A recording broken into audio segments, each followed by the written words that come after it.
Okay, I think we are live with Cryptex. And let me just check something here. All right, good.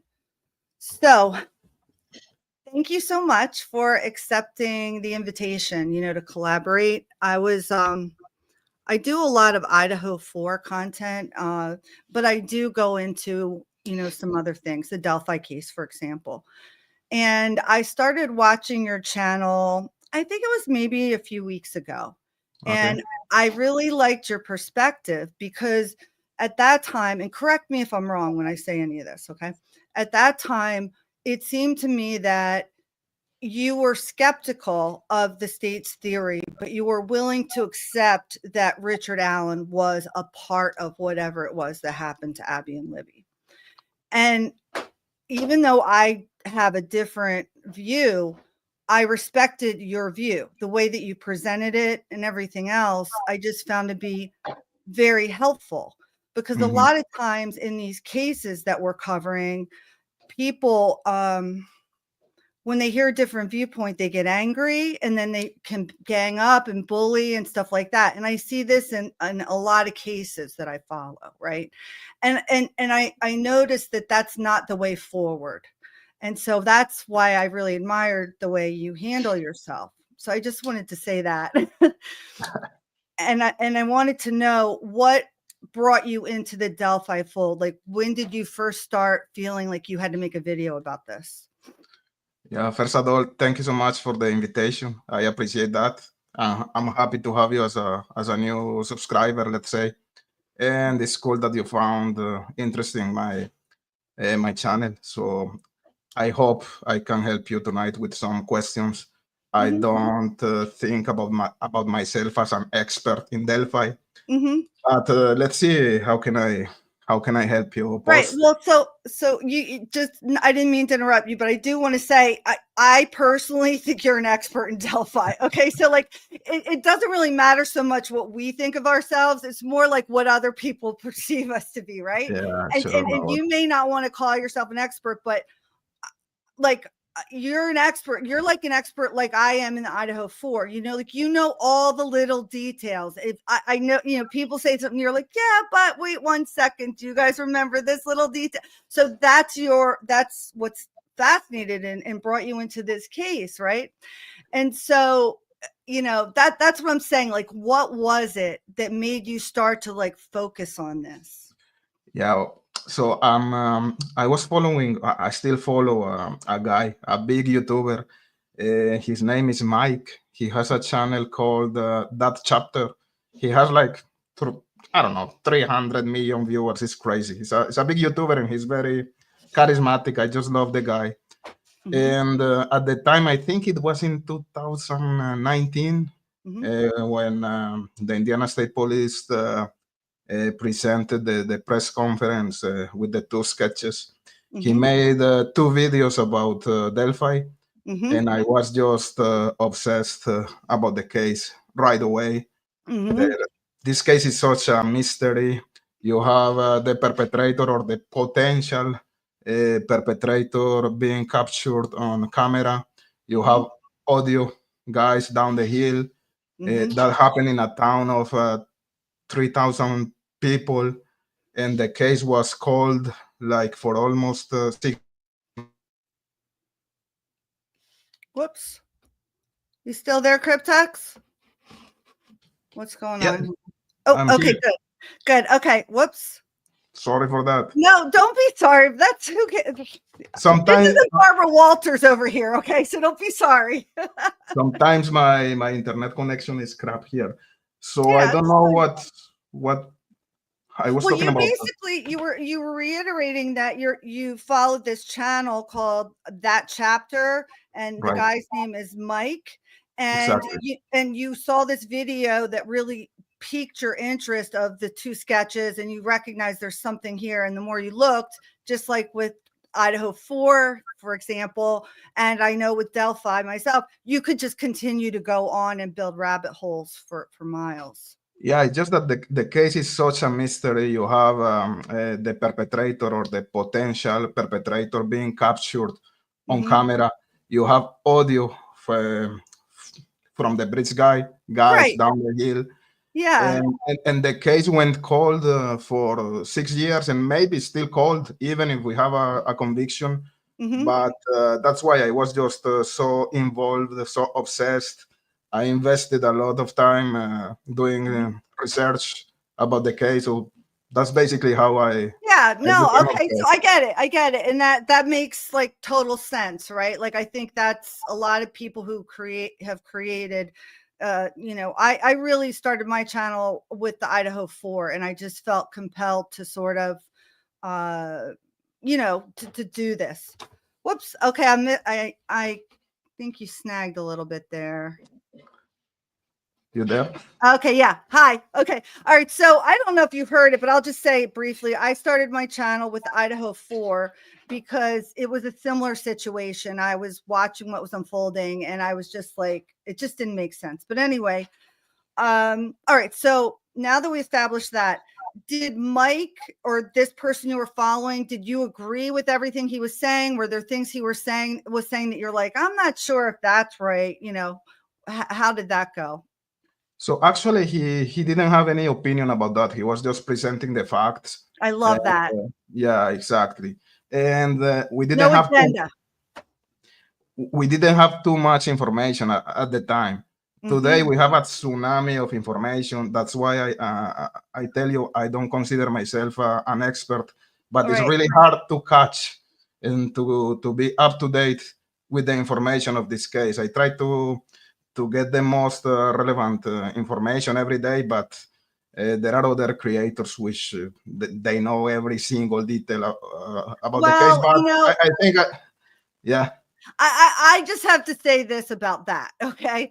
Because being a creator, I try to always, when I discuss these things, I'm always saying it's like I have a disclaimer on the bottom usually, and I just say, like, this is my perspective, right? I know that there are many, like, you don't have to accept I'm genuinely just trying to have a conversation with people to see if what they think about it. And maybe I'll be swayed to their side or maybe I won't, but I don't need to be angry about it, right? Like No, there's nothing to get angry about. exactly. So when 100%. people start doing that, it makes me suspicious, because it's like, what's your purpose here?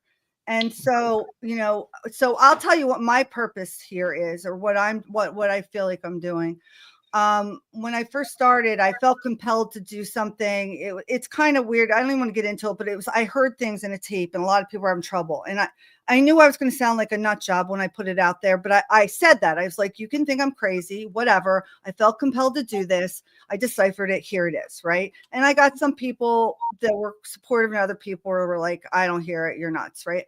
Whatever. And then, but after I did that, I stayed interested in the case, and then I continued to talk about it. And over time, I look at other cases, and I guess my purpose is, even though the genre is true crime, it could have been any genre. It's to have like open dialogue without disrespecting each other. You're right. Sadly, in this community, it doesn't happen. This. Whoops. I'll give you a second. You'll be back. So thanks, guys. Thank you to the chat.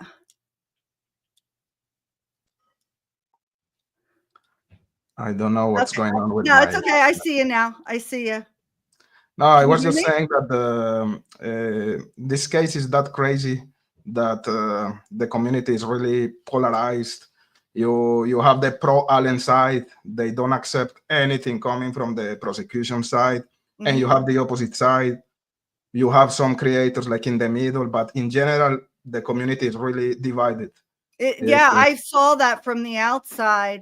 And, I just recently started following this case more. I always kind of kept like an eye on it in the back, but I was so busy focusing on this Idaho 4 that I didn't have a lot of bandwidth to like focus on something else, but it always intrigued me, and when the trial was about to start, I had learned enough to believe that, Richard Allen, in my mind, without like knowing a whole lot, just I felt like I think Richard Allen is probably innocent because there's a lot of noise in the background in this case.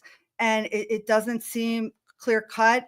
And then with the judge wanting it to be a closed trial, and then and the way they made it difficult for people, I was like, but I'm willing to see the state's evidence. Like, if the state shows me stuff that makes sense to me, then like, yeah, like he's guilty. Because I didn't want to believe that they had this man in there like this and had the wrong person. But the part that cinched it for me was the confession. And I know there's been a lot, and so this is what I wanted to talk to you about too. Like, I want your perspective, but I'll tell you mine. The confession, the way that it came out, it was after he had been in solitary in a maximum security prison without even having been convicted. And you can believe what you want to believe about what happened in there, but solitary in and of itself for anyone beyond 2 weeks is considered hazardous to your health. The United Nations says like this should not be done. And he was in there like that. And so, in my opinion, that confession meant nothing.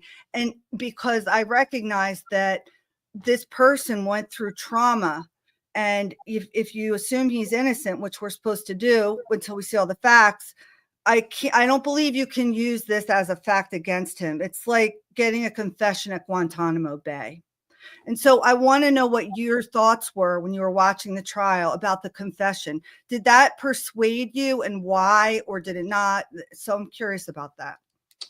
Yeah, first of all, I don't know if Richard Allen is guilty or innocent, if he's involved or not. I have some theory that we can talk about later. Sure. But I agree that, in my opinion, the state, they didn't prove the case. To me, even if he is guilty or if he's involved, I didn't see evidence beyond reasonable doubt to convict Richard Allen. I'm not gonna say that I was shocked when I heard the verdict, because it was kind of expected due to the lack of transparency here in this case. As you said, there were no cameras in the courtroom. We don't have any audio. We are relying in YouTubers that were there taking notes, so we don't even have the actual transcripts. So we have limited information that we don't even know if that information is factual accurate, or not. Right. Yep. Exactly. Yeah. So, but regarding your point about the confessions, I tend to agree with you. I think that prosecution, Jerry Holman, he had like some type of nose, and according to him, and maybe he believes actually that Richard Allen is guilty. He arrested he arrested Richard Allen too fast. I think they didn't have the whole information at the time of the arrest, and they were expecting to have evidence later.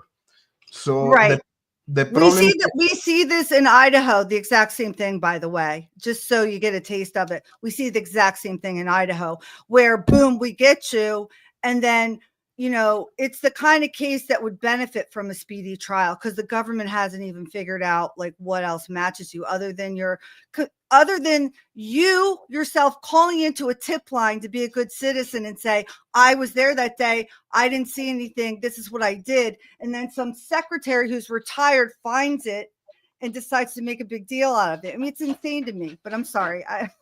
No. It's just like, right? It's crazy when you start looking at it. So I mean, there are elements that make you feel suspicious about Richard Allen. We cannot tell me what those are. Tell me that's what I'm curious about. Tell me what they are. Well, if one thing is the lack of alibi.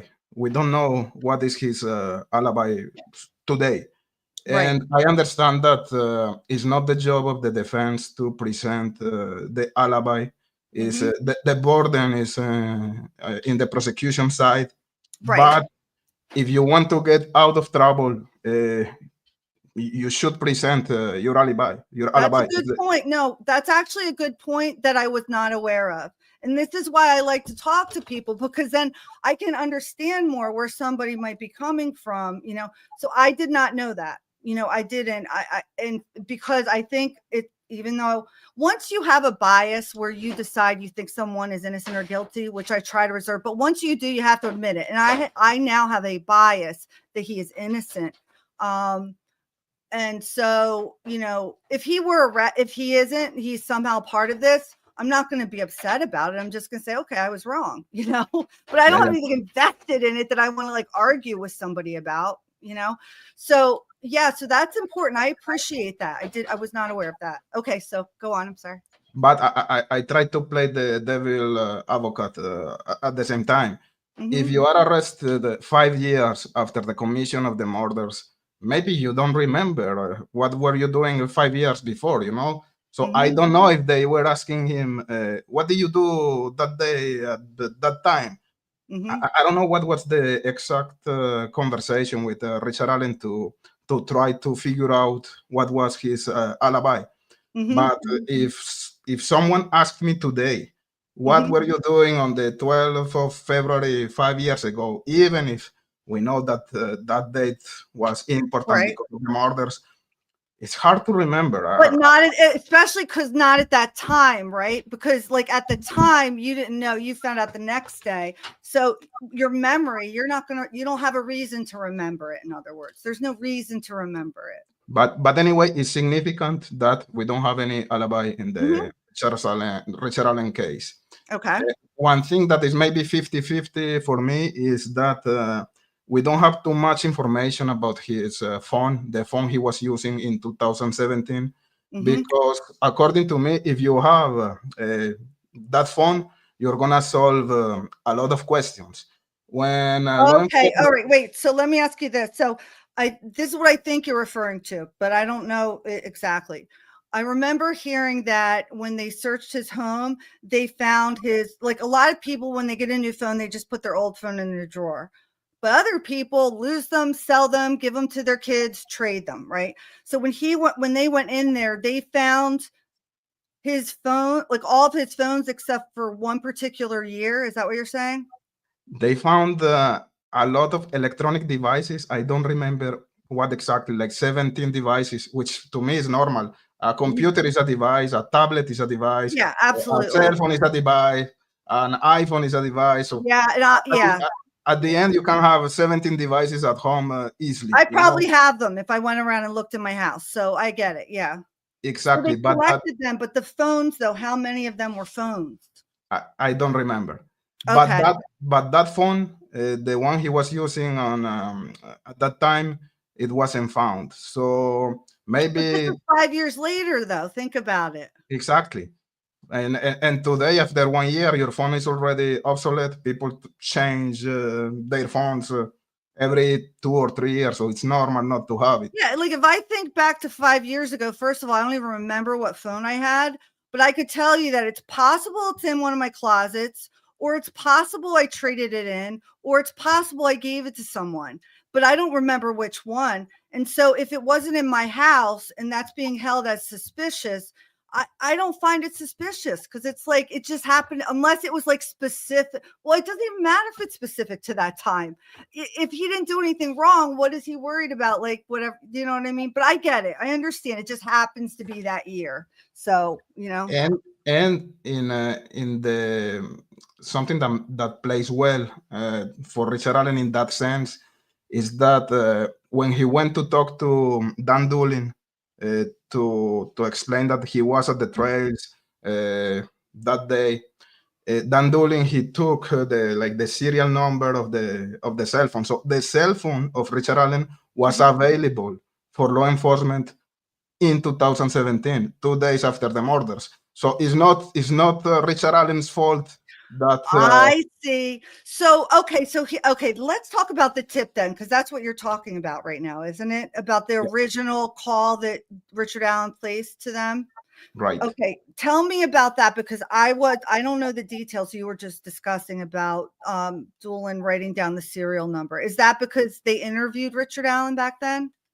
But he called law enforcement because law enforcement was asking the public, and they presented the image of a British guy on the news saying, if you were there on the 13th, please talk to us. We want to know your whereabouts, your information, help us with the case, whatever. Sure. So he went to talk to law enforcement, and the one who was in charge of the interview was this conservation officer, Dan Doolin. So when they met, I think they met in a grocery store. Okay. Yeah, Dan Doolin took his information, and he took the serial number of his cell phone.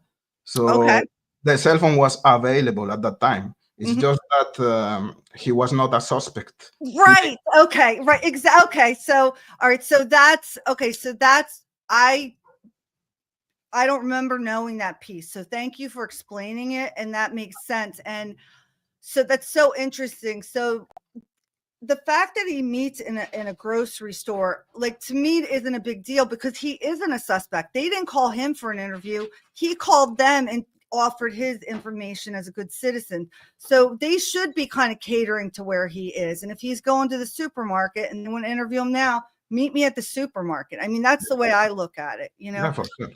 So they meet him, and he takes the information, and he takes the guy's serial number down, probably just as a standard practice, because it's like, this guy seems innocent. I'm not worried about him, but I'll just write this down.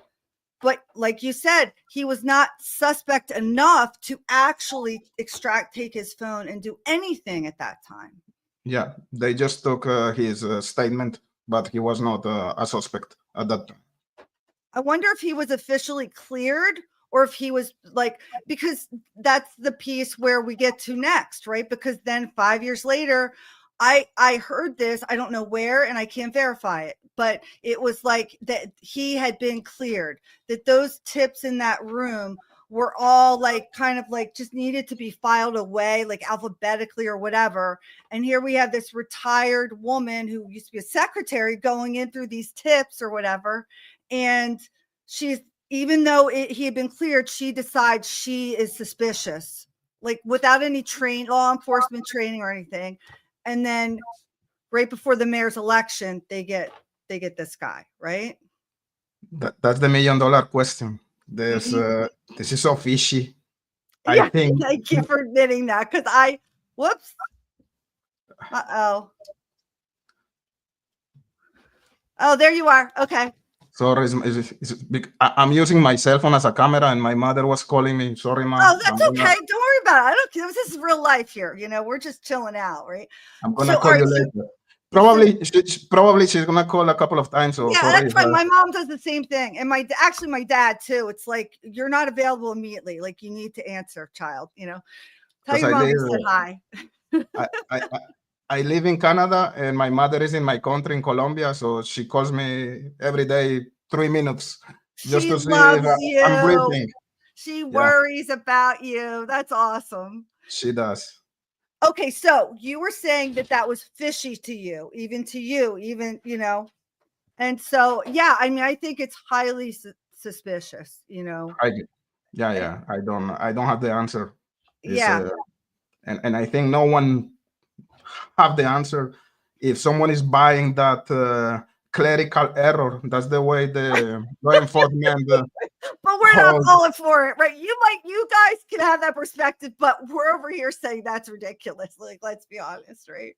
And when you were saying that the secretary, let's say, so actually it's Kathy Shank, if I'm not mistaken her name. She was trained in some type of activities. She was like a supervisor in a CPS building. So she was not that no, you know, she had some training. Okay, thank you for pointing that out, because I've used that as a criticism in the past, but that's helpful for me to give like a sliver of credibility, I guess. No, actually, I don't know if that helps her case or not, because if you don't have any training, you are not supposed to look into that. Okay. I understand your point. I get you now. Yeah, that was my complaint from the beginning. It's like, wait, who found the tip? Somebody who was told to clean this up and then decided a cleared tip was something that should be brought to someone's attention. What? Like, how is that even a thing, right? But we see in all these cases the corruption that exists, and we just weren't covering it because we couldn't, you know. And for some reasons, she was not an investigator. She was just the one filing or ordering the tips. And for some reasons, she had authorizations to clear people. I don't know if she was the one who cleared Richard Allen. I don't know, but I think Ron Logan was cleared by her. At least when you see the log, it appears to be Ron Logan cleared by Cathy Shank. Reason he's dead. So they were clearing someone because he was dead. I can't believe it's hilarious if it weren't so tragic, honestly. It's a tragedy and comedy all in one. That's what it is. It's ridiculous. It's ridiculous. So, okay, so let me ask you. All right, so I was really curious about your perspective on that. But yet so you tell me your theory. That's what I wanted to ask you. I want to know your theory, you know, and I understand this, your perspective based on all this stuff. So I'm not nailing you down. I'm not trying to argue. I'm genuinely interested. Yeah, for sure. To me, he may be involved, and I'm going to tell you why, and I'm not sure. And we know that this investigation is crap. And that's why I cannot trust the outcome of the investigation today. I'm just trying to connect some dots with the limited information we have. But to me, there is a direct connection with the murders when we talk about the Kleins. I don't know if you are familiar with Keegan Klein and Tony Klein. I am. And I believe, and with the limited information I have, I can tell you that is one of the people. That thread should have been pulled further, and for whatever reason it wasn't. I absolutely agree that they are involved somehow. But anyway, go ahead. So as you know, Keegan Klein is the one behind the Anthony Shotz account, and there are 1 million coincidences between the Anthony Shotz and the murders of Abby and Libby.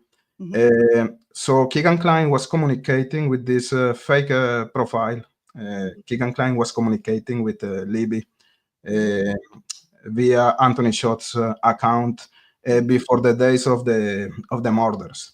One of the Libby's friends, she called Anthony Shotz the day of the murders to talk about what happened. Oh, do you know what happened today? So, and Keegan, I think it's Keegan, but Anthony Shotz, he answered, "Oh my God, I was supposed to meet them today, but he didn't say today. I was supposed to meet them, but they didn't show up."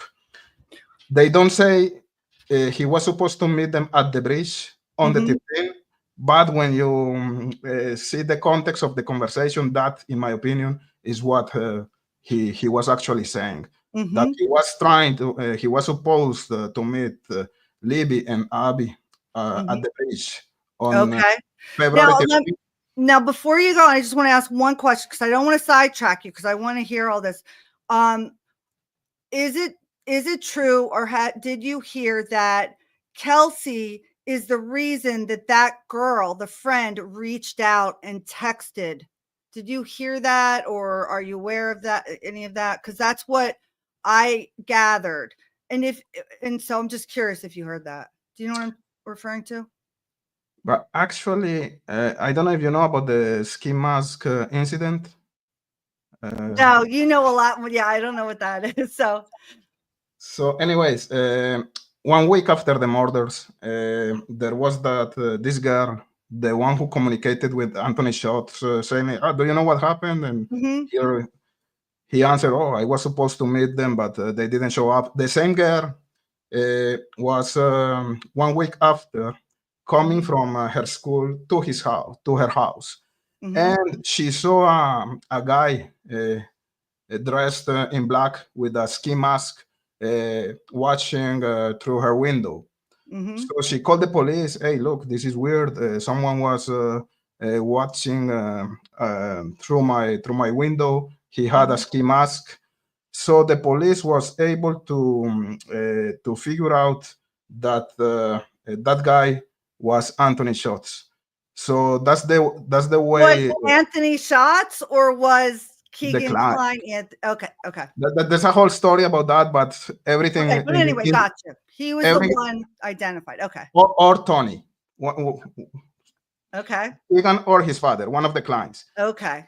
And that's why the Anthony Shotz was connected to the crime.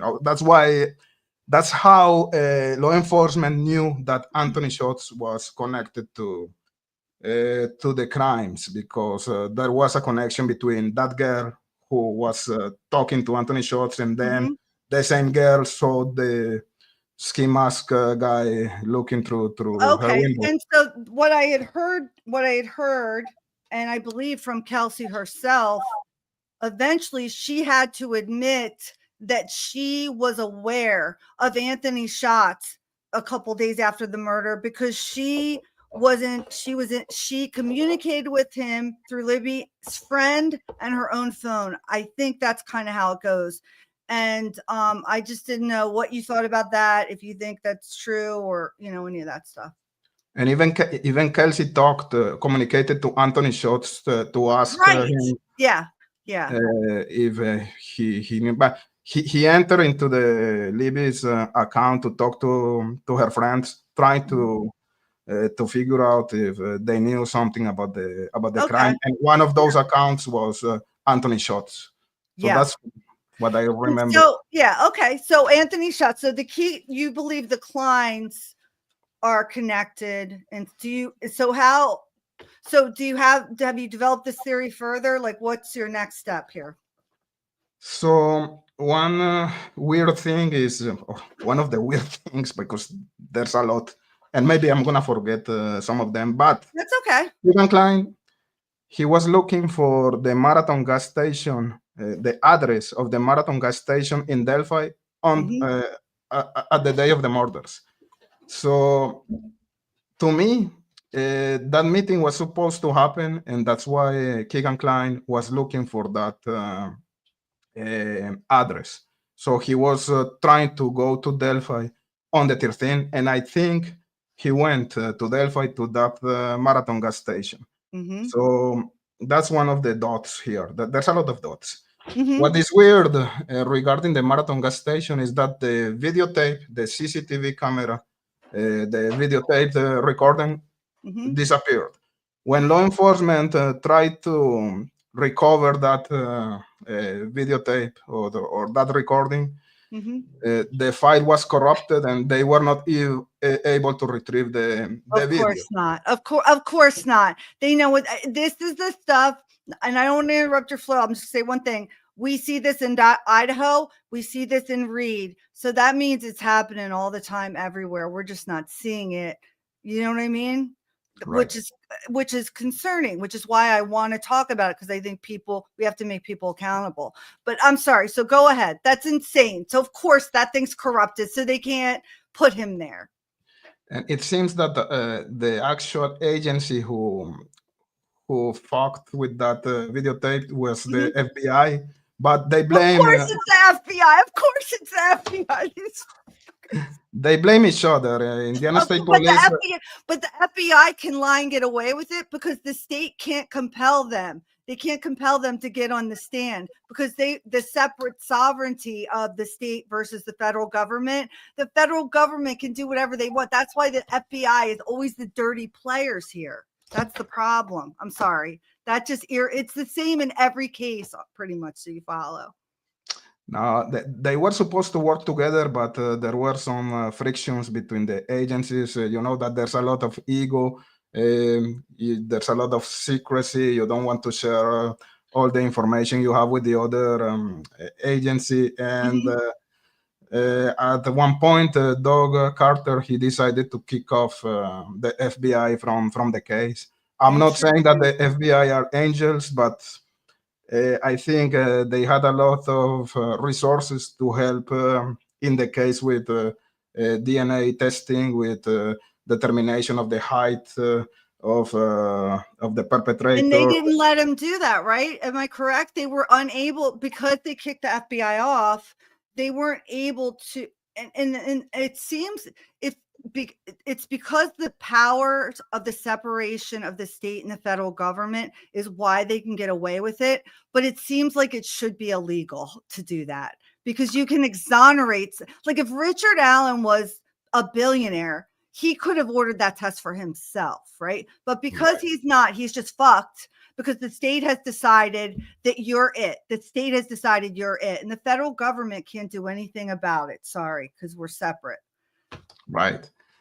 So that evidence was lost. If we have that videotape, there's something that's gonna solve a lot of questions, either to confirm that the clients were involved or to discard their involvement. So but did they actually collect that video and it got corrupted, or they just, by the time they went to look for it, it was like? My understanding is that they collected the drive, and when they were trying to extract the video or something like that, something happened, and the material, the videotape, the video itself was corrupted. There was no way to. So this is like the second dot, let's say. Okay. Also, 1 week or several days after the murders, the clients left Delphi to go to Vegas. Keegan went to Vegas. So there's a lot of hypotheses or theories. You know that Vegas is Vegas. There are sick people everywhere, but in Vegas, there's a lot of money, a lot of sick people. And it seems that, in my opinion, Keegan was working on the dark web, and maybe he went to Vegas to sell some material, some pictures of the dead bodies, the child abuse material. Yeah, like that kind of. I understand. Yeah, no, yeah. I mean, this makes a lot of sense to me. What you're saying, this makes a lot of sense. And this is like that third dot. I'm just trying to clear my mind here. Another thing is that okay, let's talk about Keegan pattern. We know that he was like a mastermind in terms of catfishing people. Via the Anthony Shotz account, he was obtaining nude pictures of underage girls. One of the I don't know if you are familiar with the Murder Sheet, the podcasters. I am. I'm familiar somewhat with their what sort of things happened with them throughout, but anything you want to highlight, definitely do it, because I might not know it. So they did an interview with a girl named Kyla. Kyla, she was supposed to meet Keegan Klein in a park at Galveston, Indiana, and she showed up with a friend, another girl. So she was supposed to be alone, but for some reason she showed up with a friend. And Keegan Klein, he was pissed about that, and he told her, "Why did you do that? You know that I can kidnap you, I can cut your throat, and I would watch you bleed out." So those words is like an exact representation of what happened at the crime scene with Abby and Libby. So to me, he had that type of fantasy in his mind since years before, and maybe he was able to put that fantasy in motion. In this community, a lot of people I think they underestimate Keegan Klein. When you see Keegan Klein, you see this fat guy, he's playing dumb, and they think he's just the one behind the computer. But to me, it's the creepiest person in this case. And for sure, there's a connection there. I think he was working in the dark web, and that crime could be related to maybe it's a really fair point that you bring this up. And I will say that I felt like he was somewhat involved, but I wouldn't have thought the actual perpetrator until now. So, I mean, you give a good case for it in the sense, especially with excuse me, the fantasy, like when you're on the dark web and you're seeing these horrific images and they become normal for you, it takes more and more and more to like make something exciting. And so that mindset, first of all, to even do that to begin with, you've got to have some evil spirit attached or something to be doing that. And then that mindset, it becomes normal. And then the next step is, like you're saying, what happened, especially given he said those things to another little girl that he was supposed to meet up with, it's terrifying, actually. Imagine someone telling you, I want to cut your throat and I watch you bleed out. It's Delphi. It's the same thing that happened in Delphi, Yeah. But anyway, that's terrifying. Wow. Yeah, those are not the only things. We have Keegan Klein, step brother, and again during the murder shit podcast, they asked his stepbrother if he thinks that the voice of Bridge Guy down the hill matches Keegan Klein, and he said yes. And to me, and this is very subjective. We cannot take any conclusion about with voice. the audio. It's really impossible, but I'm interested. Yeah, it's impossible. The sample is too short. So, but when I listen to Keegan Klein and to the that audio down the hill, it's the same. It's the same. But just to be fair, in the same podcast, the murder shit, they were talking to Keegan Klein's sister, and she said that according to her, the voice is not a match. But just to say that there's another element here in this case. Yeah, I mean, Ron Logan is another one that they said it sounded like, and I always thought it looked like him, but we're not going to get sidetracked with him right now. I want you to stay on your theory, but the audio, it's very difficult, and honestly, I think the whole thing was just like fabricated or messed with or something. I don't know, but anyway, go ahead. And one of the most important things here is that Keegan Klein confessed.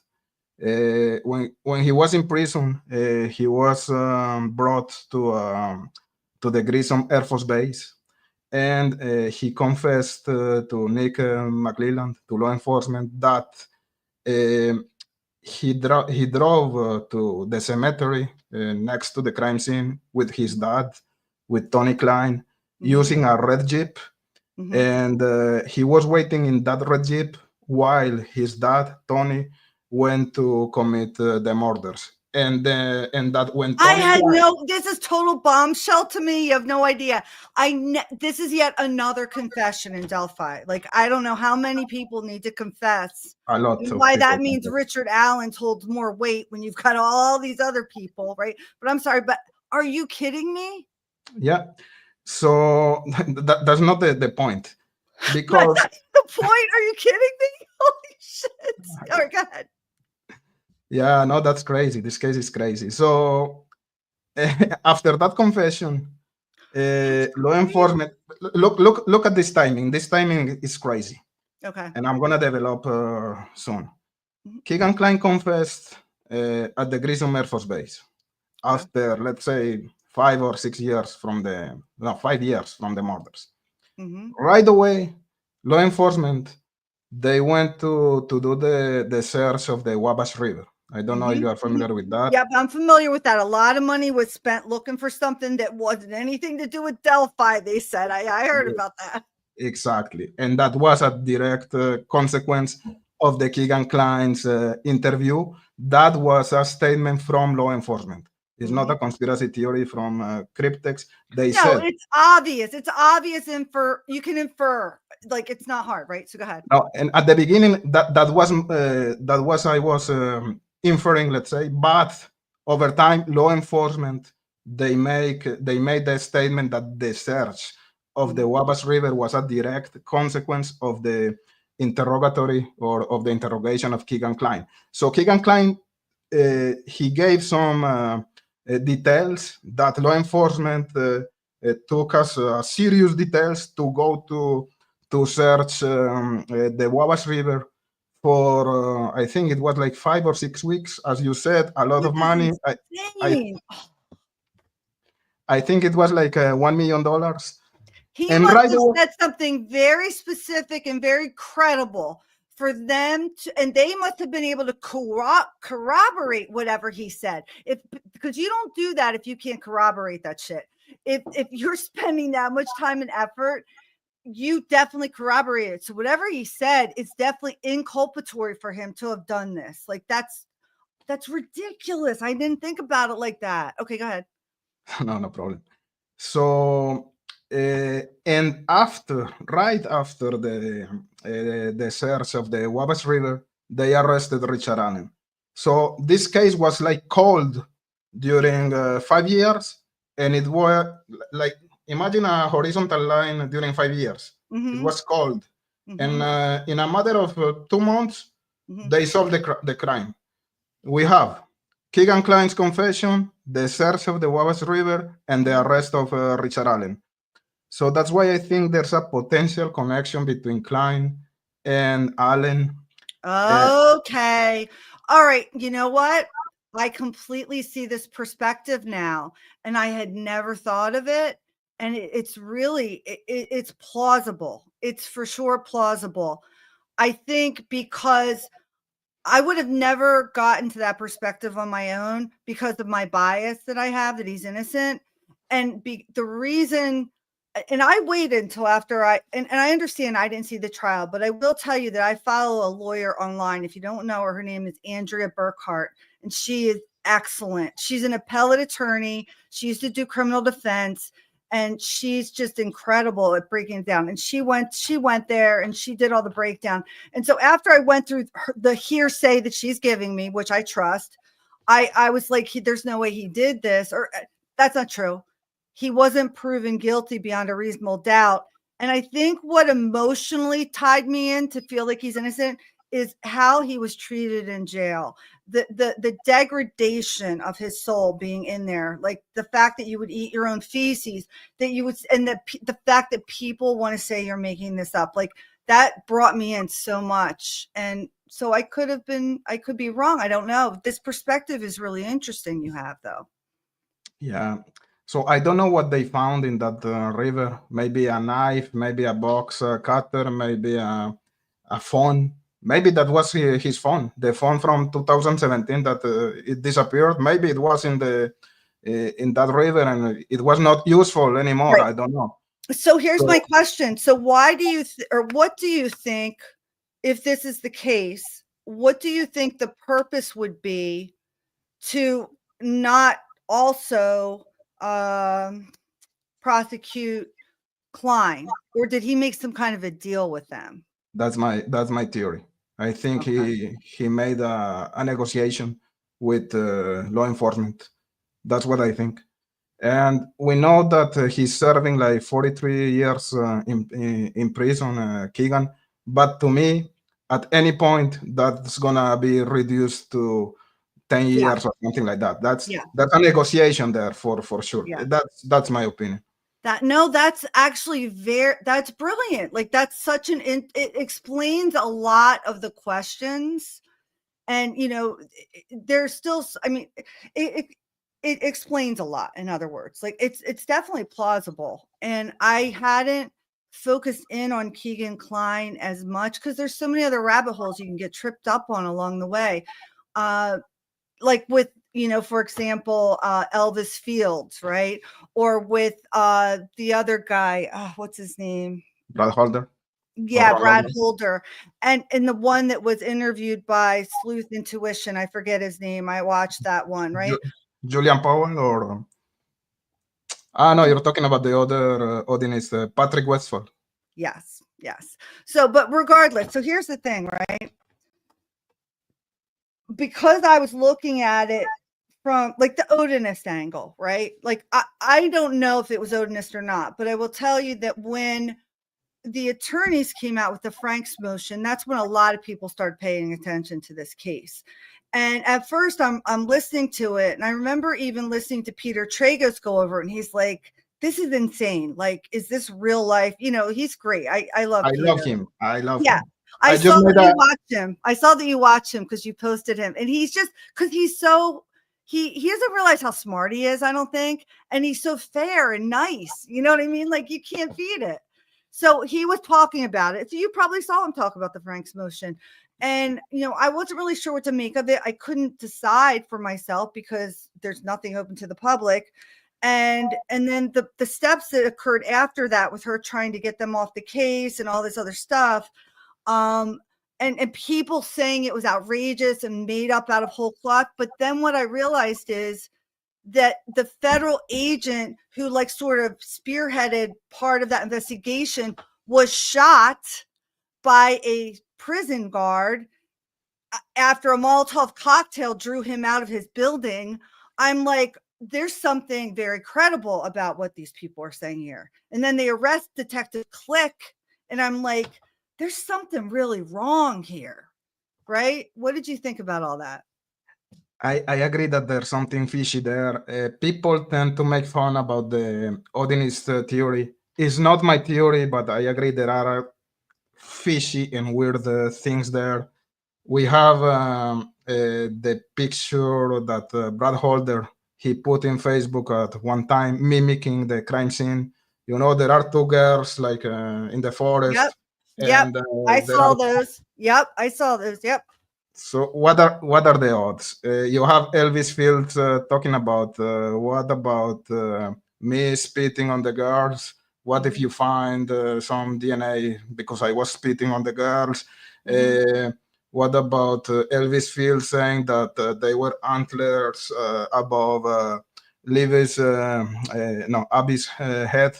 There Which were is no like that antlers. True Detective case, by the way. Do you watch True Detective? I With love I the love that first show. season, right? The first season, it's like, is this Delphi right here? This is scary. But anyway. Yeah, but of course, with when we see the crime scene and the crime scene pictures, there are no antlers, but there are like twigs. Yeah. So he said antlers, but actually there are like little twigs here. It's clearly symbolic. Let's just put it that way. As human beings, we recognize signs and symbols. Okay. And so when you look at those bodies, I think most people, if they're being honest with themselves, they recognize that it's symbolic of something. I don't know how you cannot. We know that Brad Holder he confessed to his girlfriend or to his wife about the crimes. He said that Patrick Westphal he wanted to go beyond the animal sacrifice. So we have another confession there. Just another one added to the mix, right? So I don't think that the odinist they committed the crime, but I think they had some information. Those details, the picture that is mimicking the crime scene, the details that were told by Elvis Fields, that makes me think that they knew something, not necessarily maybe trafficking in something that like a shared interest in something that they want set up a certain way. Yeah, it's really weird. And as you said, there's something fishy with the treatment that law enforcement gave to the officers from Rossville, Todd Click, Greg Ferenczi, and what's the other? Murphy. Yeah. So we learned that Holman was bullying Murphy during the process. Why did you give this report to the defense? It's not his business. And at one point, when Holman called Todd Click to explain to him why they were not interested in the Odinism angle, when Todd Click arrived to Holman's office, Brad Holder was there in the waiting room. So that was like an intimidation tactic from Holman. You said that Ferenczi was killed by someone who had ties with Odinism.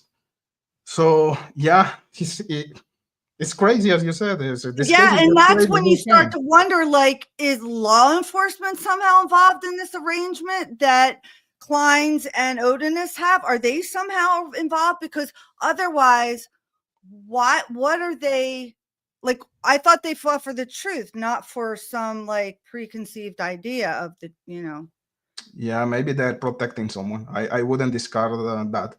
Someone with power, someone with I don't know, trafficking And drugs. knowledge, like some higher up official with knowledge of what's happening and not really doing much about it. And that's can't be ever found out because holy cow, then we'd be watching an action movie. You can find videos of Holman in the past, and he was in charge of some operations against meth laboratories. Mhm. And in one of those videos, the guys who were preparing or making that meth in the laboratory, they were odinist. So I have also this theory. I think that maybe Brad Holder, he was like an informant for law enforcement, like in terms of meth, in terms of drug That would deals. You make know no, what I but mean? that would make sense for sure because they're kind of like they the reason why that makes the most sense to me is because they had to have some leverage on him in order for him to change his testimony at the end of trial, right? Like you can't No, have leverage on someone. You are not going to get just any citizen to agree to change their testimony knowing full well they're lying. We now know he was lying because of the van video, right? And sorry, he it's my dog. Sorry. Oh, that's okay. Mine do the same. But the point is that unless you have leverage, and so the police had leverage on him because probably like you're saying, they've had prior informed dealings with them. They sort of know he does certain things. But I think you're talking about Brad Weber because he was the one that. Oh, I'm so sorry. I went off on a whole other tangent, but it actually that's why I think Brad Weber has something to do here too, because you don't do that unless you are being threatened with something else. But I'm sorry. Tell me No, again no. what you said about Brad Holder. You think he's also maybe like involved as an informant or something like that? I- Possibly. it's a feeling. It's just speculation, but I Yeah, think no, and yeah, but he involved himself sort of in the case in a sense by talking about it. So yeah, a lot of people who are making meth in Delphi or in that territory of Indiana, mhm. they are related to the Odinist group. Mhm. So that's It's why prevalent maybe. in that area. It sounds like it's like okay, where I grew up, just south of Philadelphia, when I grew up, there was a group at the time, they may still be around. They were called Pagans, the Pagans. And the Pagans were a motorcycle group. They were known to be like in Connecticut, we had Hell's Angels, when I lived there. It's a different regionally, but they're generally people, at least the two I know were like motorcycles, but they also did a lot of other things like trafficking of a lot of other things. And you knew if you hung around people like that, you might end up getting hurt type of thing.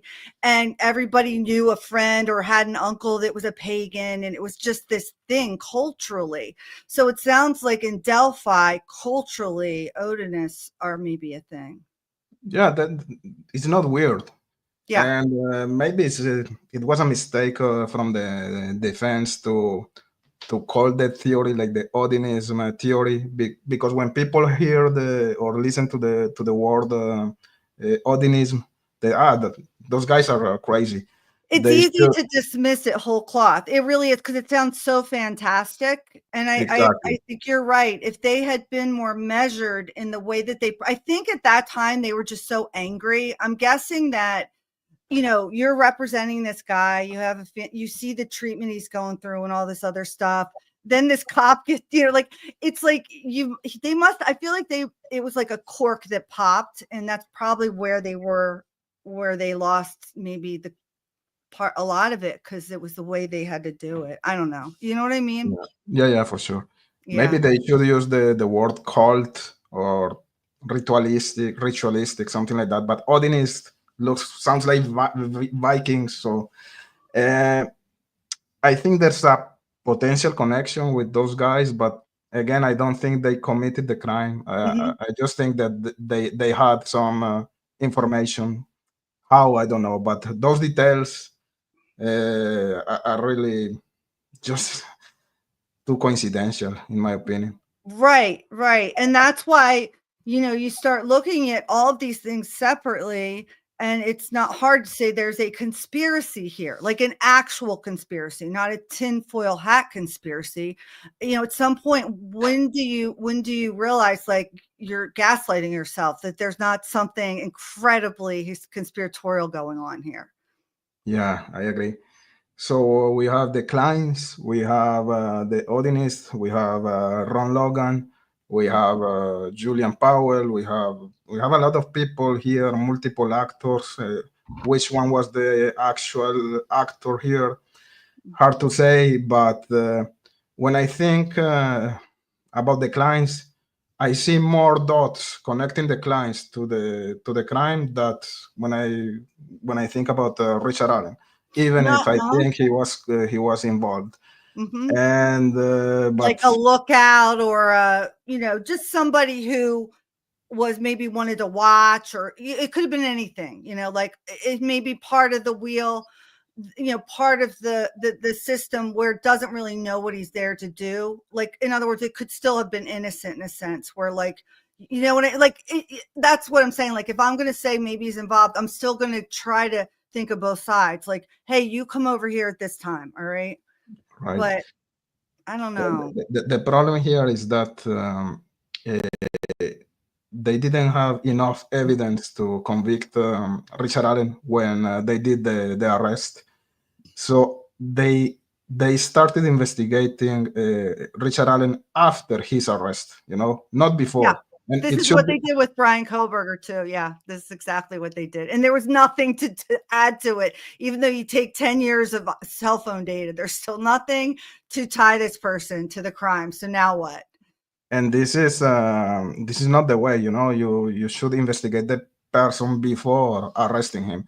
And this is not my original idea. This is something that one of my favorite creators, Don't Hate Create, was talking about this week. Mm-hmm. When you start doing the investigation after the arrest Mm-hmm. of Richard Allen, everything you're gonna find after is gonna be like a confirmation bias, Yeah, absolutely. Confirmation bias, 100%. Why? Because you have a bias. You are biased as to this being your subject. You arrested them on this stuff that shouldn't have been a probable cause affidavit. So of course you want to find things to support your idea, and no matter how flimsy or thin they are, you're going to try to pull them in to not only gaslight yourself but the entire public. Exactly, 100%. Yeah, it's So bullshit. It's bullshit. And like, I'm sorry that, and this, go ahead, sorry. no, I just want to say this before I forget. One of the streams I was watching, and you were talking with somebody, you were talking about, like, you didn't want to think he was like, you didn't want to think, not you, but you guys had a conversation about, you didn't want to think that someone was innocent because they're basically like they're potentially a child killer, right? And so you didn't want people to perceive you that way. Not you specifically, but the conversation you're having. Yeah, And sure. it made me interested because of this, okay? Whenever I started making videos, like in the beginning of Idaho 4, and I was giving Brian Koberger like the presumption of innocence, right? I would get told that I loved Brian Koberger, and why shouldn't I just go marry Brian Koberger? And then I had some kind of like disorder, bristophilia, where I fell in love with serial killers. And all I was really trying to do was ask some questions, but people took my questions as a love for a serial killer, right? And so it just made me think, like, it was interesting to hear you guys talk about how, like, not that it was your opinion, but that, like, coming out saying one of these people are innocent, it can be difficult because people actually like say stupid shit like that I'm like, whatever, man. Like, I don't care what you think. I'm just asking questions, Yeah, of course. That's what I do here. Yeah. I'm asking questions. There are Yeah. a lot of things that don't add up, so we have to ask questions. We do. And I believe that it's our right to do that. Like, I'm firmly in the camp that it is our right to do that, because if we can't criticize our government, then what's the point? That's why, that's the point, is to be able to be critical, because somebody has to watch them. Because if you don't, they're just going to keep, doing this, and it gets worse and worse. And we see it now. We see it We see it now. One of my favorite creators, Andrea Burkhart, she talks a lot about Delphi, and she talked about just like in general. She said a lot of people are saying like, there's so much corruption, right? There's so much corruption. Why are we seeing this? And she's like, it's always been there. She's like, it's the dirty little secret of defense attorneys. We always know this is here. This is why we have to keep them accountable. This is why we're defense attorneys, not because we're bad people and want to make money off murder. It's because we're protecting the rights. And this shit has been happening for years. You guys are just paying attention now, right? Of course. And that's what it is, That's true. And all we want here is justice for the girls. And look, if the state they provide like a solid case with all the evidence against Richard Allen, no one is gonna be pissed, or no one is gonna try to make crazy theories if you have a solid case in front of your eyes. Like, I have no, like, I'm sure just like myself, or just, you also have seen cases where you're like, yeah, that's definitely the right person. Exactly. Yeah, they're definitely, like, why are they not playing down? Like, it's clear that you did this based on, like, and so, like, obviously I can see when somebody looks obviously guilty, right? But when they don't, trust me, I have a lot of questions, because that could be me or any of my relatives or anybody. It could be anybody. And so it frustrates me, although I generally do not care if people are upset that I'm asking questions. It's the straw man argument, though. Like, well, then you just must love him, because that's the only potential reason why you would have questions about this, right? And it's like, that's straw man. Don't insult my intelligence, No, this case is frustrating. I agree. And every day we learn something different. Like, it's never gonna stop. Wait until the next week. You are gonna learn something new. It's gonna be another bombshell. So that's the question I had for you, actually, is this: what went through your mind when you heard the new motion by the defense? The Ron Logan thing, and then the new tape, and then the fact that they committed him over there without an attorney. Like, what went through your mind? What was your thought process? It takes to me a lot of time to process the information, but I was just shocked. And the prosecution case was entirely based on the timeline, and now the timeline was destroyed, because the white van, we can see the white van passing in front of the camera at 2:44 p.m. And at that time, the girls were already killed. So the theory of the state doesn't work at all. And 12 minutes are very significant. 1 minute is significant, 2 minutes, but 12 minutes. And that was the theory they presented during the... And that you believed, right? Like, that you kind of bought that, like, okay, like this, I don't want to put words in your mouth, but the point is that, like, you followed that closely because that's what helped you think that maybe Richard Allen was there or part of this or something. And so, like, one major piece of evidence that you had a lot of weight on, you realized, like, was not true. Exactly. And they knew it.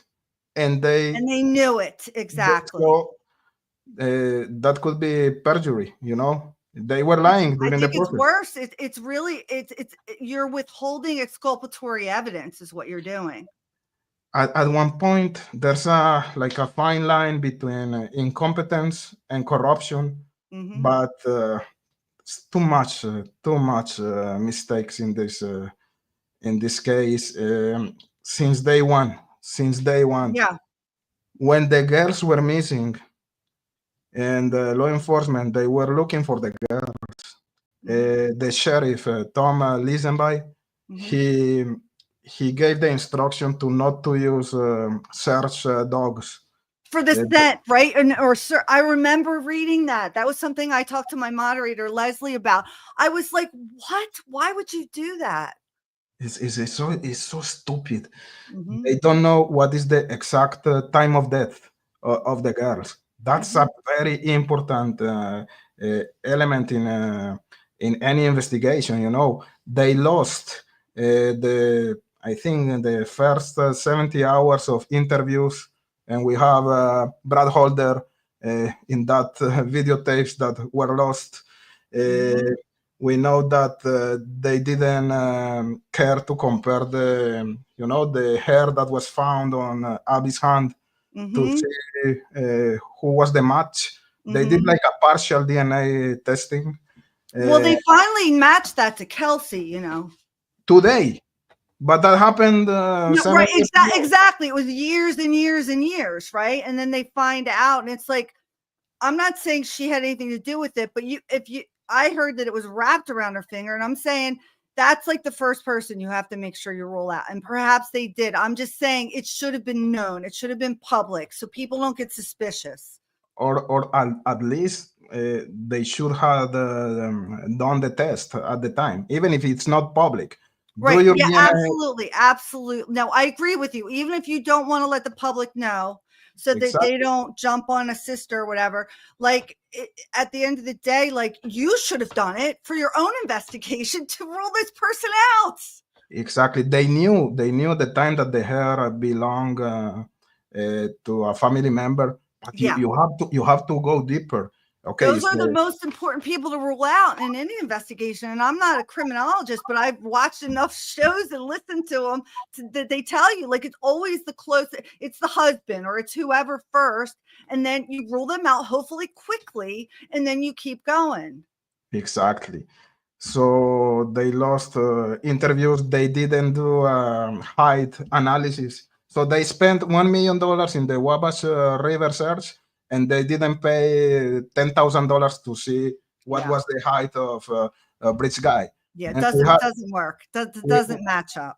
We have to believe that Richard, that Bridge Guy was 5'4" or 5'5", but they didn't do any height analysis to I know, and I've seen some creators like do this thing where they like do they put Richard Allen next to the Bridge Guy and they make them the same height, and they're like, look, they're the same height. And I'm like, dude, I could do the same exact thing that you just did. I know exactly how you did it.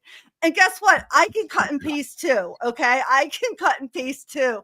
And I can make them really small or really tall, or I could make you look like Bridge Guy. How about that? How about that? Like, I can't with these people. Get the F out of here. Like, no. This is confirmation bias. I can do the same thing with Keegan Klein. Yeah, of exactly. Course. Exactly. It's so it's just like, stop it. Just stop it. Like, it's and the image is so blurry that you cannot take any conclusion from that image. I've seen people, and I don't know where, and it was like on some of the other channels I've been watching lately that are really good on this Delphi, like some of these smaller channels like yours, like aren't, and I'm not a big channel, I'm a little channel, but I'm just saying, like, I just feel like a lot of the micro channels and stuff, there's a lot of good stuff to see there. So I try to look at those creators, because like there's some popular ones that are good or whatever, but there's a lot of people out there like that, have great thoughts, so I appreciate your channel. And I saw something, somebody broke down the video, who was a videographer, and said that the video was completely fabricated, and they proved how and all this other stuff. And it was really fascinating to me. Now, is it true? I don't know. Like, they didn't show me their credentials or anything, but it sure looked like it. And just from a first glance perspective, that video hurts my brain. When I watch the video, it's glitchy. There's something in my brain telling me that video is missing something, or that video is wrong. And that's just how I feel. I don't know. I think other people feel that way too. Well, we don't see the video. What we have is 3 still images presented one after the other one, and that makes the sense of. Okay, you know what? Thank you. So it's a photo, but it's 3 photos. It's like one of those books when you go like this and you see the pictures moving. And so that's what I'd never realized that. I don't remember if it's 3 or 4 or whatever, but a couple of pictures, and that creates the illusion of movement. That's what we can see as YouTubers, right? Or as a public, let's say. During the courtroom, law enforcement, they presented the actual video. So there's a few people that actually know that video, but we don't know that video. We have a couple of still images. That uh, is in so, a oh my gosh, that's another big bombshell for me because and other people probably like, yeah, you're just figuring this out, dipshit. Like, but I did not know that. I literally thought it was a video, and now I understand. That's so interesting.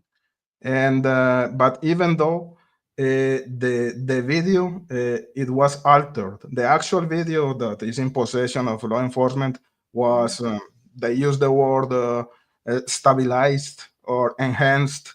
So we don't know what was the What you're process. really saying is we messed with it, but we're calling it fabricator. And I was So like, they were trying to make Bridge guy more clear, let's say. But yeah, there was some type of alteration, let's say. okay, So so check this out. Let me show you something. I downloaded this earlier because I wanted to show you and see what you thought of this.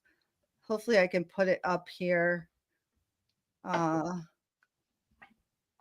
This I thought, okay. So here's the bridge. Here's a bridge. A picture of the bridge. Whoops. Okay, that's not going to work. Hold on. Okay, wait a minute. Here it is. All right, you see this picture? Can you see it, or am I? I don't know what's. yeah, I can see it. Okay, so this is the Monon High Bridge. Look at, and you might have seen this. This is why I'm bringing it up because I'm curious what you think. Do you see how, like, do you see that missing planks there or whatever? Right. Okay, so then over here, this was from February 6, 2016, and it says it was built in 1891, and that it needs help, like it's breaking down. So I'm like, okay, when did these murders happen, and did they fix it before then? But they didn't, because here it is a couple weeks after they died. Okay, and so I'm looking at this. So then here I'm going to show you my video, and then I'm going to ask you what you think here. Hold on.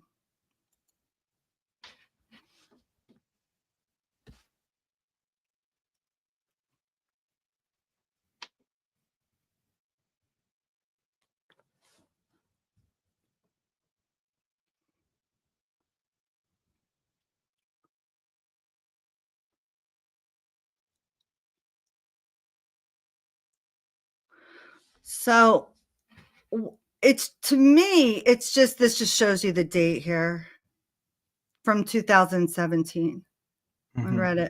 So, and this might be all stuff you already know about. Okay. Like I'm just finding this because, well, let me take this off here, because I'm looking at this bridge and I'm seeing pictures of these girls, or like people who make visualizations of what these people were doing on the bridge.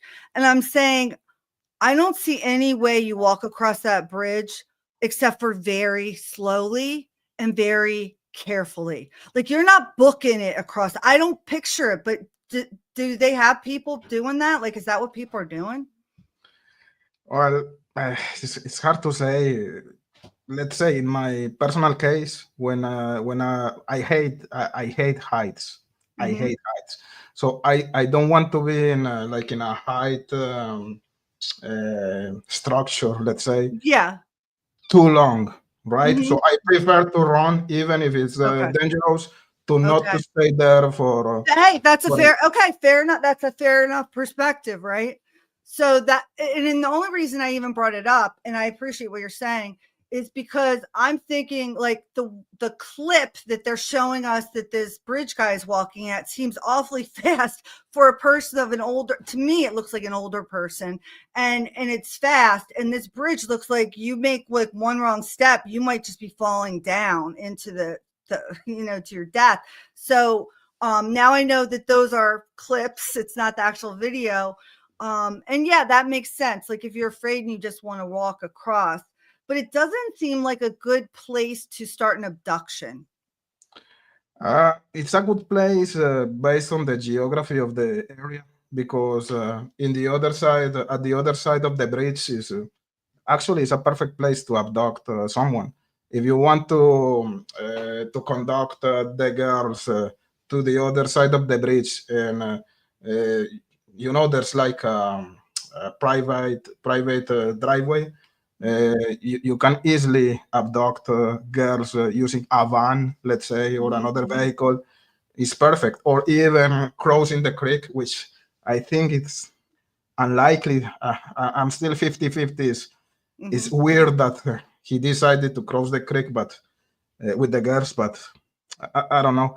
But anyways, the location is like the perfect trap to abduct and to Well, so this the assault. only thing I would say, and I agree with you with all that. I guess what I'm questioning is I question the authenticity of Abby's photo, and I've seen a lot of stuff on it, and it's not that important to me whether like I don't want to debate that point with you because I think I could kind of go either way, but I really feel like that photo wasn't even taken that day of Abby, and that the bridge guy there's something fishy going on. They won't even show us a video yet. They're telling us he's important. They only do this weird little clip. Like what? It doesn't make sense. And so when I look at this, just let me tell you that during the process, when they presented the video, they can see bridge guy in the stabilized way, let's say. They can see bridge guy just behind Abby. So okay, all right, and I have to trust that like I'm not going to assume that that's all made up or whatever. I'm not like that crazy that I'm going to assume all that. But I guess the point is, and this is just, let's assume that that's bridge guy. He's on the bridge. He's telling them to go on the thing. My point is, that's where he confronts them. In other words, why doesn't he wait? Does he make them turn? Like, I don't know what direction they're going in, right? Are they going in the direction already of like the more secluded path? And if so, why wouldn't he just let them continue to walk there and then jump them? Like, why are you doing on a high rickety bridge? You know, one theory is that bridge guy he was just trying to confirm that there was no one else in the beginning side of the bridge, let's say. So when he was sure that this is a clear area, I can go after the girls. That's a possibility. So he was, okay. I gotcha. It's just, you know, I'm very visual, and a lot of times, you know, when I don't have it in my head, I know that I haven't figured it out yet, and I have to keep finding more information. And I can't get the reason why a lot of this I haven't been able to get past, because I can't get past the bridge. I can't get past, they're walking across this bridge. Obviously they were, if that's a real, let's assume that's real, that video. They're worried about this guy. And when I look at that bridge, I can't get past that. Like, that's the point, for whatever reason, that you decide this is going to start, because it's too, even for yourself as the abductor, it's pretty precarious to be standing up there trying to give anybody any kind of orders, you know? Like, I'm thinking of myself, if I'm Abby or Libby and that guy's saying that to me, if I'm going down, like, if that's what you're doing, I'm going for your ankles right now. Like, I'm not waiting. Like, I'm just going to grab your ankles and I'm going to toss you over. You know what I'm saying? Like, I don't know if this sounds wild or not, but. Well, he was using a gun to threat the girls. Okay. When you see the bridge guy, he has his hands. Holster. He looks like he has a holster on too, right? Okay.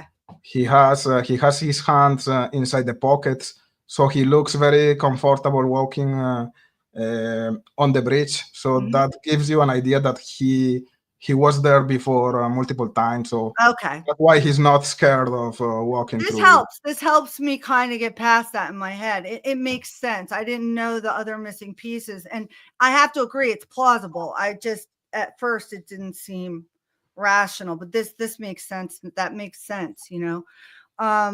What do you think about, you know, I saw a video of it was a helicopter video, and it had the girls in the water at the time, and this is a debate. Have you heard this debate? Yeah, to me, those are not the girls. Just when you see the dimensions of those shapes, let's say, to me, they're too big to be human beings.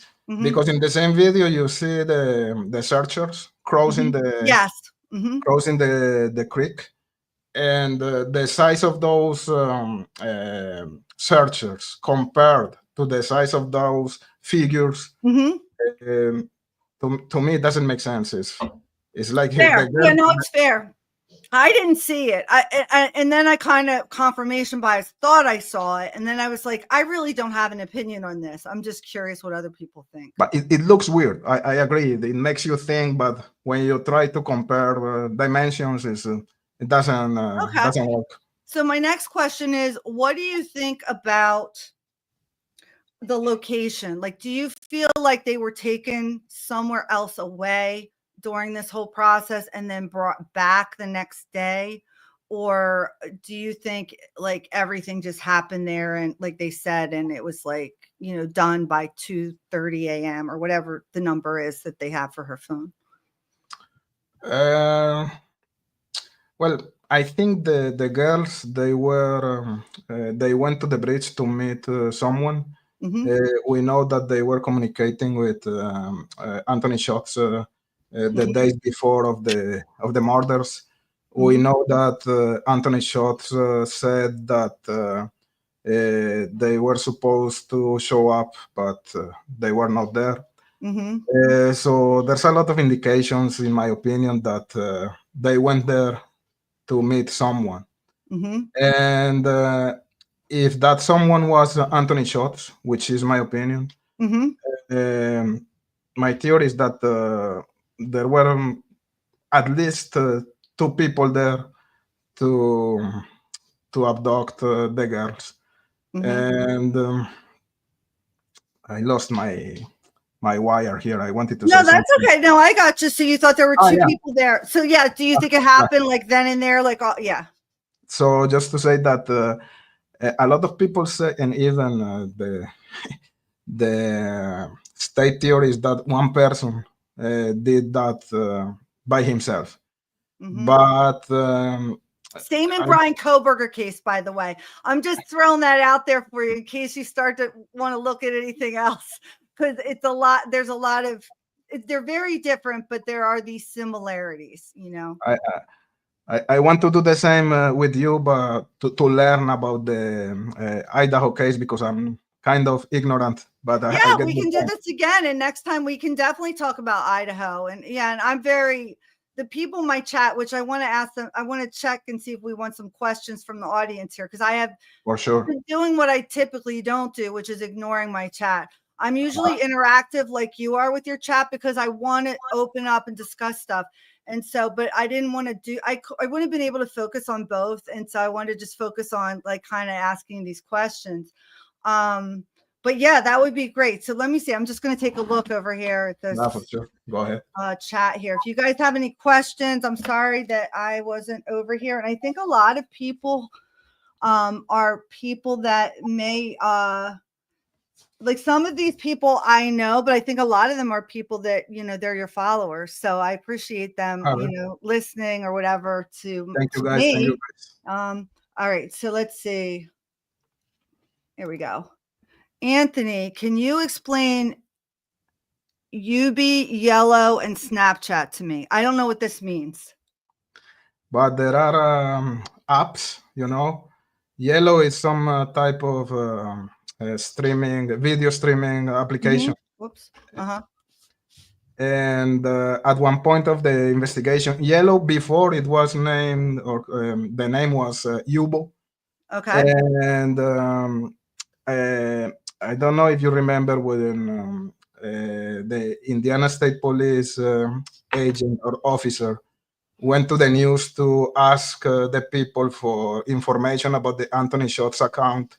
He said, we want also to have some information about the Yubo application. So there are hypotheses saying that maybe the murders were videotaped, like a snuff film. I see. And that could happen via the Yubo application. Oh, is it like a live app or so? Like it's just like one of those? Okay. Yeah, it's like you pass the viewers like randomly, and you can find. Okay, like an Omegle or something, where it's just like, yeah, those things are dangerous. Those kind of things. So. And Doc Carter, he went to France because the Yubo headquarters are there in France. to do like an Really? investigation about that, and we don't know what happened with that investigation. But yeah, Come on, that's so bizarre. Doug Carter from Indiana State Indiana Police. went to France? Yeah, Come on, that's too bizarre. That's not like a little thing. Like, I can see why this thing has some legs then, because that's just outrageous. exactly. So when It's we not like don't he know. went up north to Boston. He went to like France, like another. Yeah, He had to get a passport, probably. because the headquarters of that application Yubo is in France. Yeah, I mean but we don't know like anything about that. In other words, like that's under wraps right now because they'll let it out in 50 years like they did with JFK. We can FOIA it in 50 years and nobody will remember or care at that point, and then we'll know what happened. Yeah, I agree. It's crazy. Yeah. All right. Oh, Let yeah. me see if there's any other questions over here.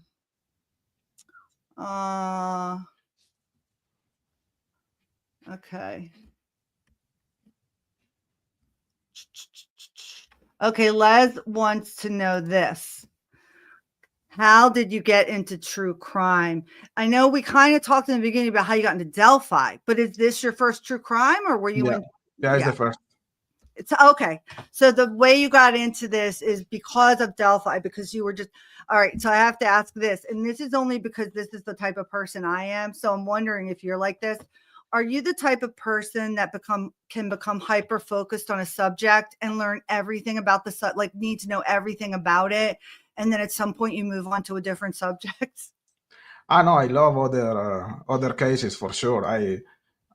All my life I was watching John Bennett and BTK, and I love true crime. But like as a YouTuber, that was my first case. You felt compelled, in other words, to start speaking on it because there was so much that you had to say about it, right? Exactly. Yeah, no, I get it. Okay, cool. All right, let's see. A day tripper wants to remind us, remember the S hook images that were searched for in between CSAM on KK's phone? Yeah, Keegan Klein, he was doing weird searches. When he went to Vegas, he was looking for pictures of dead bodies, Sandy Hook, pictures of abdomen of girls. It was weird. He was searching for questions like how long the DNA lasts. So one of those searches was the Sandy Hook. So he's just a pervert person. So wait, so I have to interrupt you for a second. I have to say something.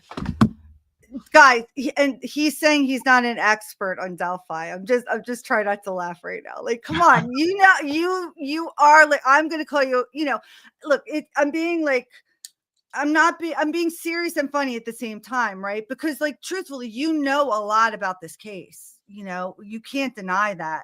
And so I'm calling you an expert because like it's kind of like a new thing, right? That we have these people on YouTube that become experts in a sense about certain cases and things.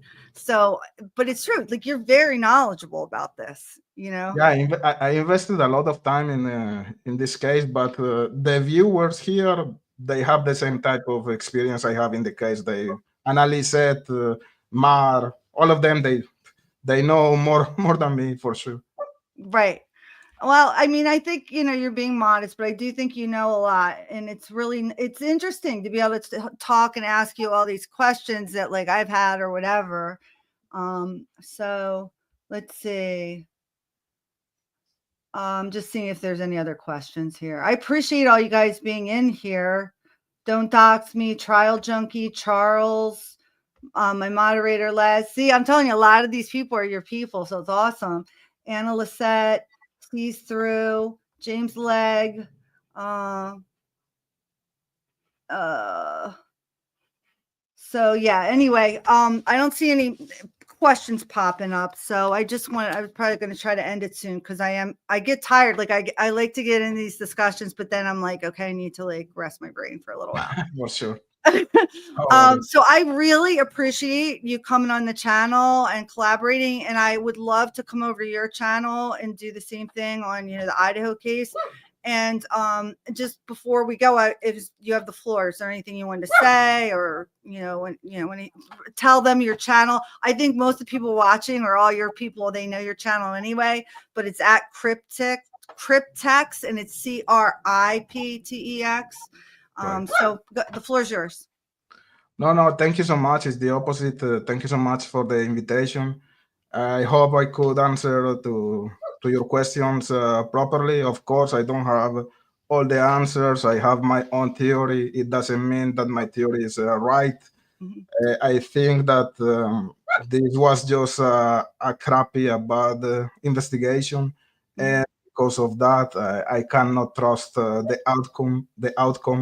There are a lot of questions that need to be solved. I don't know if an appeal is going to happen. I wish it's going to happen because we deserve some answers here. I want to say thank you to your viewers as well, to my viewers, guys, Annalise, Don't Dox Me, Mar, all of you guys, awesome. So Day Trip, thank you guys, and it was really fun. I enjoyed the conversation. Thank you so much. All right, guys. Well, I'm going to head out here. I usually just play a song and do a little thing at the end here. So I am going to do that. This is my theme song I found. I went through royalty-free music and found it. Okay, there we go. Cause I don't give a fuck what you say. Yeah, I'ma do shit my way.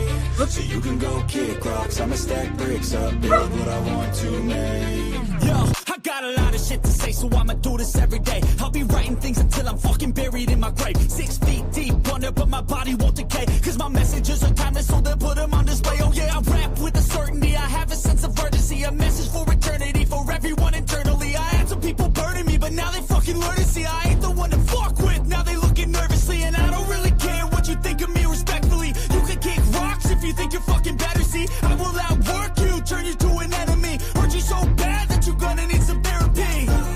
I got the motherfucking recipe. I've been cooking up hits, I'ma leave a legacy. You'll be looking small when you're standing right next to me. I'm 5'10", bitch, but I'm 10 feet. I don't fuck what you say. Yeah, I'ma do shit my way. So you can go kick rocks, I'ma stack bricks up, build what I want to make. Cause I don't give a fuck what you say. Yeah, I'ma do shit my way. So you can go kick rocks, I'ma stack bricks up, build what I want to make.